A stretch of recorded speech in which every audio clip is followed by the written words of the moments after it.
vedare tinokuchingamidzai zvekare kune chimwe chirongwa pano paZim Facebook Secrets and Confessions. Tadzoka zvekare nemamwe mamessages. Rekedzai tibva tapinda mumamessages edu atadzoka takakubatirai. Message yedu yekutanga yakamira sekudai so: hanzi makadi zvenyu mukoma, ndinokumbirawo kuti munge muchindiposterawo nyaya yangu makavika chitupa changu. Zita rangu ini ndinoitwa Tinashe, not his real name. Ndine makore 32 years ekuberekwa. Ndikuraramawo ndiri munomo munyika yevatorwa. So pandakauya kunoku vavariro yangu yainge iri yekuti dai ndakwanisawo kubatsirawo amai vangu, because ndainge ndiinewo vanengena vangu avo vandainge ndichida kuti vange vachizoendererawo mberi nezvidzidzo zvavo. Zvino ndakazoti ndapinda mumesina, ndakati ndapinda mumesina then ndokubva ndazowana basa pane umwe murungu, ndikabva ndafara paya. Ndainge ndisingatongozivi kutoti zvainge zvakatofanana. Murungu uyu ainge ari munhu ainge achishusha. Ndakati ndatanga kumushandira paya, pei yandainge ndichiwana yainge isingambonzwisisiki. Dzimwe nguva aikwanisa kutokudza kuti unotoshandira 13 rand pazuva. Apa kurova airova kani murungu uyu. Akazosvika pakudisconnecta, munoona chimota chiya chinofambisa gate, that electric motor, ndokubva azochidisconnecta. Akabva ati there was no need yekuti gate iroro ringe richishanda nemagetsi, because inini sagarden boy ndo rainge riri basa rangu. Mukoma aikwanisa kuti nguva dzedze dzekuti unenge waenda kulunch iye obva abuda obva akasika kudzoka, aizoti kana akadzoka paya, kana akangokuridzira bhero otoziva kutoti ishamu waikaviwa zvekuti wega waisvika pakuzvinzwira tsitsi. Ende pamba apa painge paine imbwa idzi, imbwa dzainge dziripo pamba pacho ipapo ainge ari maGerman Shepherd ainge achiruma sei. Saka aingoti kana akangokuona uchimhanya obva atanga kukukura achikumhanyisa paya. Apa ainge akandipa mutemo wekuti handidi imbwa dzangu dzinorohwa, handidi imbwa dzangu dzinotemwa nematombo, zviri nani kuti inge ichikuruma. Saka ndaigara ndichingorumwa nadzo imbwa dzedze kusvika ndega ndaona kuti panapa zvainge zviri nani kuti ndinge ndichitiza. Mushure mekunge andipa mari yangu ndopandakabva ndazotiza, ndikabva ndazouya kuJohannesburg. Ndakashanda muJohannesburg kudzamara ndazowana basa. Ndakabva ndazowana basa but rainge ritongori piece job. Ndokubva ndazoenda kumba kwemurume uyo wandinoshandira, munhu ane mari dzake, anogara muno muJohannesburg. Zvino murume uyu akabva azoti ainge aine umwe muti uyo waainge achida kuti ndinge ndichizoutema uye zvekare ndinge ndichizogobhora.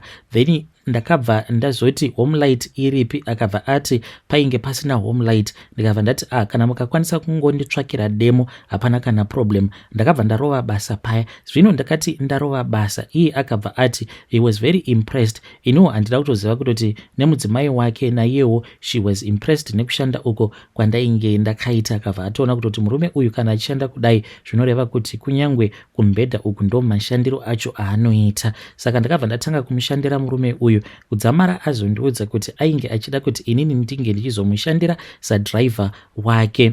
Ndakabva ndafara paya. Ndakazoti ndadzokera kumusha ndini uyo ndikabva ndazoapply license, ndokubva ndazodzoka ndiine license. Ndakati ndadzoka zvino ndopandainge ndava kushanda sapersonal driver wake, uye zvekare kushanda ndiri personal driver wemukadzi wake. Mukadzi wacho aingoti akati toda kuenda kwakati, ndini ndaibva ndanzi enda naye. Saka mukuzonofamba umu then boss lady vakabva vazotanga kundiudza mamwe masecrets avo, vachindiudza ivo vachinditi murume wavo munhu wekuti anogara achingodanana especially nezvasikana zvinodzidza pauniversity, the University of Johannesburg. Saka boss lady vaigara vachindiudza kuti ivo vainge vaine maheartbreaks ainge akanyanyisa. Saka ivo munhu wekuti vane moyo wakanaka. Zita ravo ndichavati Maria. Saka she's very beautiful, vane moyo wakanaka uye zvekare mukadzi wembinga. Saka ndakazoti ndakavatarisa ndikabva ndaona kuti mukadzi uyu aripo, mukadzi uyu ndamuda. Saka it started really innocent. Mushure mekunge vazonditi vainge vachida namba dzangu, ndokubva tatanga kutaura paWhatsApp apaya. Takati tichitaura paWhatsApp ndokubva tatoona kutoti tava kutotaura nyaya dzerudo. Iniwo ndakabva ndakurambawo ndichingopusha chete ndichingopressa. Before we knew it tainge tava kutoita zvima-appointments. Dzimwe nguva vongobuda panze paya tobva tatoenda pachikona tobva tatoita zvatinoita, then vobva vatodzokera mumba votonditi stress free, thanks watondigonera. Saka ndo hwainge hwatova upenyu hwedu ihwohwo. Saka zvandainge ndichiita I know kuti ndainge ndichiriska basa rangu nanhasi uno nekutoriska upenyu hwangu because vanhu vemuno kuuraya vanouraya. But nyaya iripo ndeyekuti mukadzi uyu nekuda kwekuti mukadzi wembinga number 1 apa akanaka, number 2 apa achindichengeta, number 3, saka izvi zvakabva zvazokonzeresa kuti ndinge ndichimuda, kutomuda nemwoyo wangu wose. Naiyewo ndinoti kana ndichitaura naye kunyanya paya patinenge tiri panguva iya yemutambo wedu, then anobva atondiudza kutoti kana ndakakutarisa ndinyasokuona murume uyo wandinoda nemwoyo wangu wose. Saka dzimwe nguva anomboti kotadii tatiza, but at the end of the day nelevel remurume wacho nemari dzaainadzo ndinoti kana ndakazvitarisa ndobva ndazviona kuti kunyepa kunyange mukadzi uyu achindida, but kana tikangotiza chete that is when we'll see kuti anenge atova ma1 because munhu uya wekuti akaspoiliwa anoenda to any country where she wants whenever she wants. Saka kuti ndikazozvigona kunyepa ikoko. Zvakazoitika mukomana acho ndezvekuti ndakabva ndazodzokera kumba, so ndakati ndadzokera kumba kuya then amai vangu ivo mutemo wavo wekuti each and every time ndinoti kana ndadzoka kumba paya ndisati ndazodzoka kunoku kujoni, amai vanobva vati tadii tambosvika kwakati. Saka vanowanzokufamba neni vachienda neni kumaprofita kwakasiyana siyana, but vanowanzokuenda neni kumaprofita ekuchechi kwavo. Saka tikabva tazoenda pamba peumwe muprofita wekuchechi kwavo. Zvino takazoti tasvika kuya wanikwe kuti kwainge kutori neumwe muprofitawo, ivo vainge vachinzi vainge vabuda. Saka amai vakabva vazotaura nemuprofita uya ainge achikwanisa kuzondivakira munamato kuitira kuti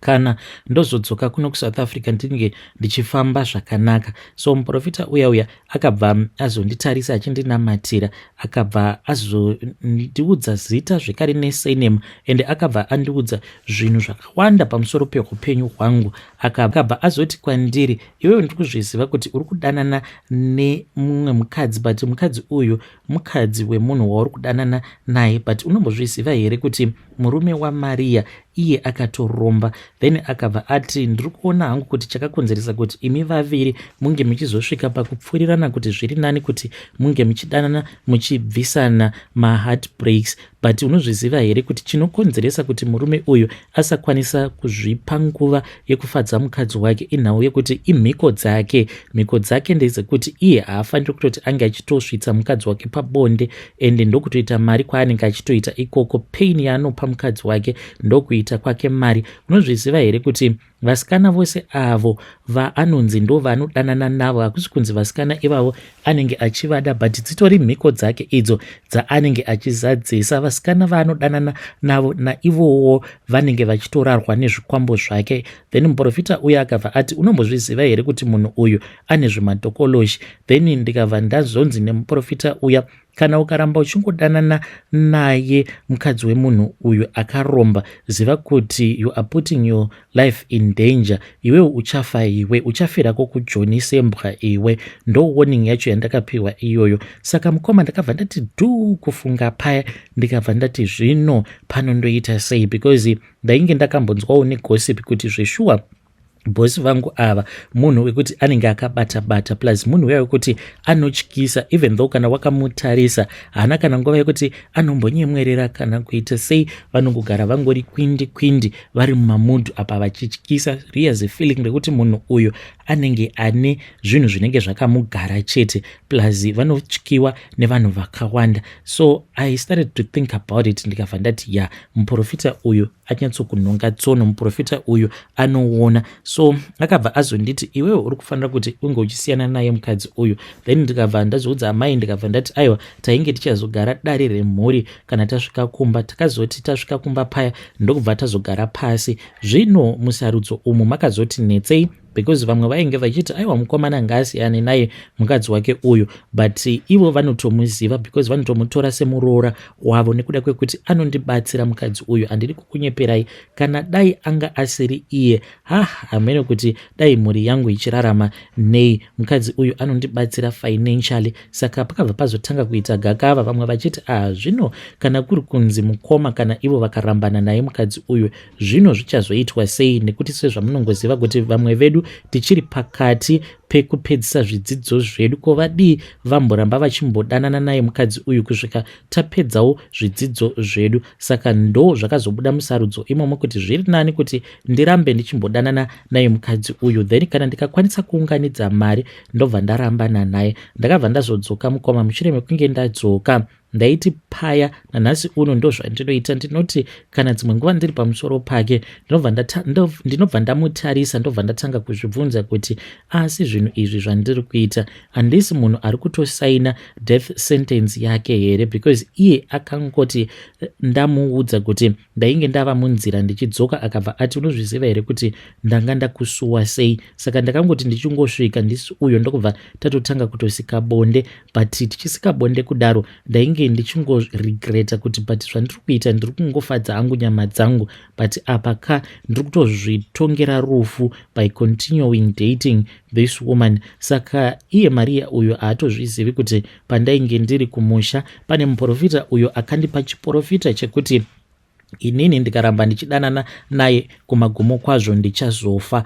Ende iye ndinotya kuti ndige ndichimuudza because munhu uyu ndiye anotondibatsira. Igoridhe rangu kane, ndiwo mugodhi wangu wegoridhe wandakawanawo muno muSouth Africa. Anondibatsira nedzimwe nzira dzekuti ndinoti kana ndakamutarisa mwana wevanhu nemari dzose idzo dzaainadzo ndinototi this is a blessing from God. Sezvamunongozivawo kuti South Africa yaoma iyi, zvinotodawo kutoti kana wawanawo pekuti unenge uchimbodyawo napo orambawo wakangoshingirira uripo. Zvino manje apa pacho pandiri kunzi ndinofanira kuti ndirambe ndakashingirira pane zvikwambo, but ndinoti kana ndakamutarisa ndinobva ndazviudza kuti zvino mwana akanaka kudai so kana kuri kunzi ndikarambana naye ndingazokwanisa here kuzowana umwe mukadzi akanaka saye? Saka each and every time ndinoti kana ndiinaye paya, kana tanyanyisa kunakirwa nerudo, then ndinobva ndatoti zvandakaudzwa namadzibaba vaya ndo zvisina kana basa zviya izvi ndo zvine basa. Mukadzi uyu ndiye ane basa. Ndobva ndatoti ndezvekutopenga izvo, chiprofita chavo chekupenga.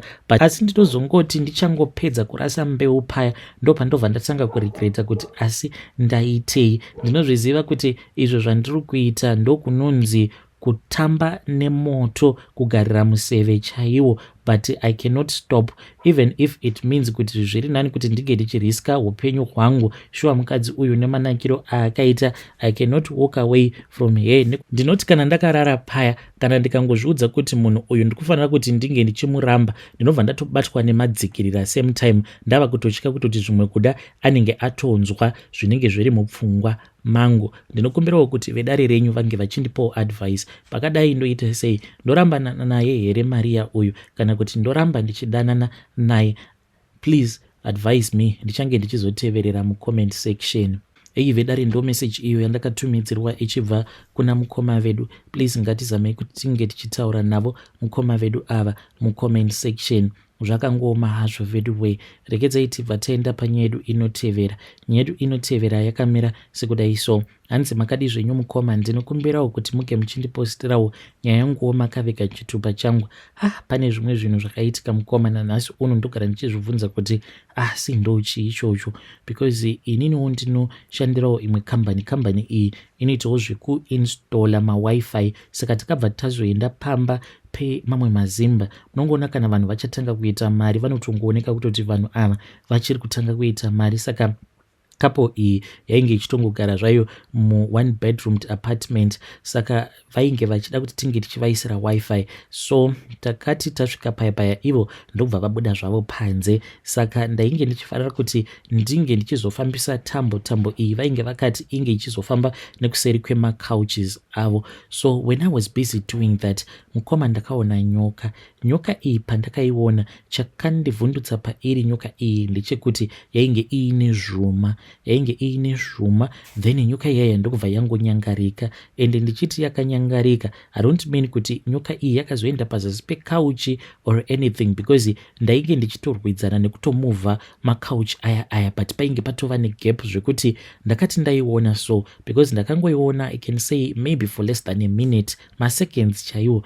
Ndakangodai ndikatoona nyoka yaya iine zvuma. Ndikabva ndati nyoka. So bosi vangu vainge vari pamusoro pemba. Saka munongoziva vanoratidza vavarungu kuti vane kamwe kakuhakira. Ndakabva ndaona kuti murungu kana panapa ndikamuudza kuti ndaona nyoka ndisati ndanyatsokumeka sure kuti nyoka iyi iripi, then anozoburuka achibva pamusoro pemba, then obva auya tobva tazoishaya nyoka iyi. Saka ndikabva ndati zviri nani kuti ndinge ndichitanga ndaitsvaka nyoka yacho iyoyo, then murungu kana ndazoiona ndobva ndachizomuudza. So ipapo mukoma, the moment that I went on my knees ndava kunodongorera pasi pecouch, that snake I never found it. Handina kana kumbogara ndakaiona, saka ndainge ndotya because still I was supposed to take tambo yaya so that ndinge ndichizoiendesa kwavainge vachida kuti chiruta chinge chichizogara. Saka I was like really scared. Ndange ndichida kunyazokuona kuti nyoka iyi yainge yaenda kupi.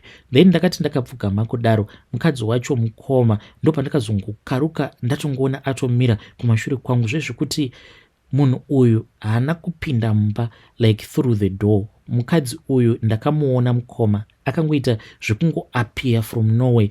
This woman, she was sitting outside nemurume wake, but ndakati ndapfugama kudaro ndichidongorera pazasi pemacouch, then ndo pandakabva ndazoona munhu akangoita zvekungopinda like akangopinda nepawindow. Ndakati ndakapfugama kudaro ndo paakabva ati, ko nhai vanzvadziko, muri kutsvakeiko pazasi pecouch rangu, muri kumbodongorera chiiko? Then ndikabva ndati munoziva sistrani, ndaona nyoka muzasi mecouch, but ndikushaya kuti nyoka iyoyo yaenda kupi.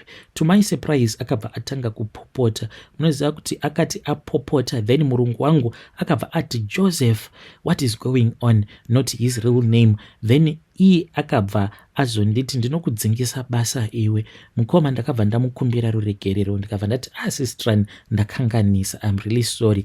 Then it clicked in my mind kuti zvinhu zvandainge ndaona yainge isiri nyoka yechokwadi. Saka murungu wangu ainge atovawo busy ava kutoburuka paya, then akabva azobvunza kuti what was going on. Then mukadzi uya, to my surprise, akabva azongondikavhirawo, akabva atongoti the way that he shifted the couch, ndanga ndisiri kuda kuti wooden tiles awa ange achizoita mascratches. So ndokubva atotora tambo yaya akabva atoti boda kuti tambo iyi inge ichienda nekupi, and she was not even afraid. Ndiye akazotongoiisa nekuseri kwemacouch kuya. Tambo iyoyo we did not secure it. I was even scared to go at the back of the couches.